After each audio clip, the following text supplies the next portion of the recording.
Praise lord. దేవుని ఘనమైన నామమునకు మహిమ కలుగును గాక. ప్రభు నామమున మీ అందరికీ హృదయపూర్వక వందనాలు.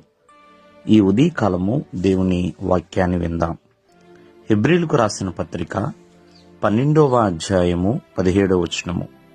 ఏశావు ఆ తరువాత ఆశీర్వాదము పొందగోరి కన్నీళ్లు విడుచుచు దానికోసరము శ్రద్ధతో వెతికినను మారు మనస్సు పొందనవకాశము దొరకక విసర్జించబడినని మీరెరుగుదురు. ప్రేమైన వర్లారా, ఇక్కడ ఏశావు గురించి రాయబడిందండి. ఏశావు ఆశీర్వాదము పొందాలని కోరాడు, కానీ ఆశీర్వాదం తనకి దొరకలేదు. మరి ఎంతగానో కన్నీళ్లు విడిచాడు, దానికోసము ఎంతో శ్రద్ధగా వెతికాడు, అయినా తనకి ఆశీర్వాదం అనేది రాలేదు. ప్రియమైన వాళ్ళరా, మనము జాగ్రత్తగా ఆలకిస్తే తను కన్నీళ్లు విడిచుచు అంటే ఎంతో దుఃఖపడుతున్నాడండి, ఎంతో బాధపడుతున్నాడు. మరి ఎవరి కోసము తను కన్నీళ్లు విడుస్తున్నాడు, ఎవరి కొరకు తను దుఃఖపడుతున్నాడు అంటే తన జీవితంలో తను జ్యేష్ఠత్వాన్ని కోల్పోయాడు. మరి ఎంతో దుఃఖము కలిగి ఉన్నాడు. తన జీవితంలో ప్రియమైన వాళ్ళరా ఎంతగానో తను తన జీవితానికి రావలసిన ఆశీర్వాదాలు తనకి రాలేదు. మరి ఎంతో దుఃఖము తనలో ఉన్నది. ప్రియమైన వాళ్ళరా, ఈ రోజున మరి చాలా మంది దుఃఖపడుతూ ఉంటారు. మరి కొంతమంది దైవ చిత్తానుసారమైన దుఃఖాన్ని కలిగిన వారు కొంతమంది, ఆత్మానుసారమైన దుఃఖాన్ని కలిగిన వారు కొంతమంది.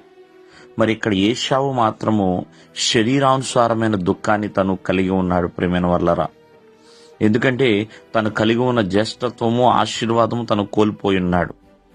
కావున ఈ శరీరానుసారమైన దుఃఖము మన జీవితంలో ఎలా కలుగుతుంది అంటే, మొదటిగా దేవుని మాట వినకపోవటం వలన. దేవుని మాట వినాలండి, దేవుని మాటను పక్కన పెట్టకూడదు. మరి కొంతమంది దేవుని మాటని పెడచెవి పెడుతూ ఉంటారు. దేవుని మాట పెడచెవి ఎప్పుడు పెట్టకూడదు. దేవుని మాట పెడచెవి పెడితే దుఃఖపడవలసిన పరిస్థితి వస్తుందండి. ఉదాహరణగా చెప్పాలంటే, మరి పేతురు చాలా దుఃఖపడ్డాడు, వెలుపటికొచ్చి సంతాపపడి ఏడ్చాడండి. ఎందుకంటే దేవుడు ఎవరో నాకు తెలియదు అన్నట్లుగా ఆల్రెడీ చెప్పాడు, ముమ్మారు నువ్వు కోడి మునిపే నన్ను ఎరగదు అని అంటావు అని. అయినా సరే ఆ మాటని పట్టించుకోలేదు, దేవుడి మాటని పెడచో పెట్టేశాడు. రెండవదిగా దేవుణ్ణి మర్చిపోవటం వలన ప్రియమైన వల్లరా మరి చాలా మందిలో కూడా దుఃఖం అనేది వస్తూ ఉంటుంది. కావున ప్రభువుని మరిచేవారిగా ఉండకూడదు. ఇశ్రాయేల్ ప్రజలు ఆనాడు దేవుడు చేసిన కార్యాలను, దేవుడు చేసిన అద్భుతాలను ప్రియమైన వల్ల మరిచిపోవడం వలనే వారు కొన్ని దుఃఖ దినములు గడపవలసిన పరిస్థితి వచ్చింది. కావున మరి ఈ రీతిగా ఎన్నో విషయాలు ఉన్నాయి. కానీ బైబిల్ గ్రంథంలో రాయబడుతుంది, దుఃఖపడువారు ధన్యులు, వారు ఓదార్చబడుదురని. అది దైవ చిత్తానుసారమైన దుఃఖము. దేవుడు మిమ్మల్ని ఆశీర్వదించును గాక. ఆమేన్.